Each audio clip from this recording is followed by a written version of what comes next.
Steel की बहुत बड़ी-बड़ी कंपनियां एनसीएलटी में चली गई, एनपी हो गई और स्टील उद्योग एक तरह से बहुत बड़े संघर्ष के दौर से गुजर रहा है। इनको राहत देने के लिए, इनको पटरी पर लाने के लिए आपकी कुछ योजनाएं हैं?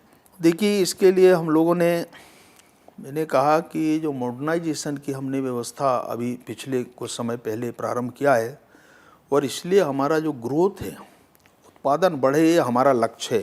ख़ास तौर से स्टील सेक्टर में हमारी जितनी कंपनियां हैं और हमारी सब्सिडी हैं, सबके लिए, चाहे वो माइनिंग के अंदर हो और चाहे हमारे स्टील का क्षेत्र हो, इसके अंदर जो जो चीज़ें हैं आवश्यक हम कर सकते हैं वो करेंगे हम।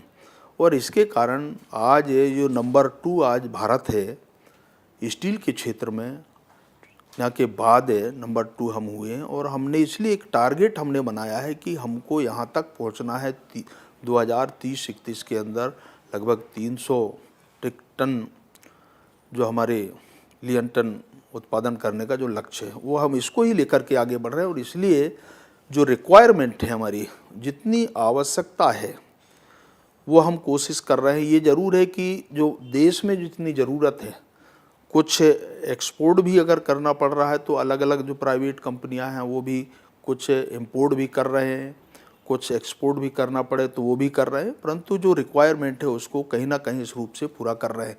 और हमारी कोशिश है कि जितने हमारे पास सारे संसाधन हैं, जो मैन पावर है, उसको और तेज़ी से आगे बढ़ाना, ये भी हम लोग कर रहे हैं। परंतु हमारी जितनी डिमांड है उस डिमांड को पूरा करना, ये हमारा लक्ष्य है। और हम इसके लिए जो जो हमको संसाधन हमको अख्तियार करना पड़े वो हम करेंगे। और इस प्रकार की हमारी पूरी कोशिश है।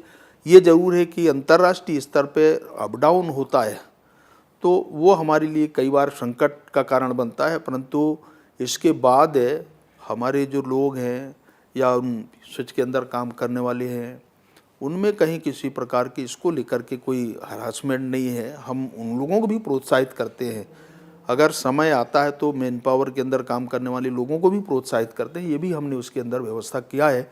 अगर हमारे उत्पादन क्षमता बढ़ती है तो स्वाभाविक उनको लाभ होता है और उसका हिस्सा भी हम उनको वेजेस के रूप में उसकी थोड़ी बढ़ोतरी भी करते हैं। तो इस प्रकार के भी सारे पीओएस के अंदर है ये व्यवस्था, और इसी को आधार बना करके हम लोग काम करते हैं।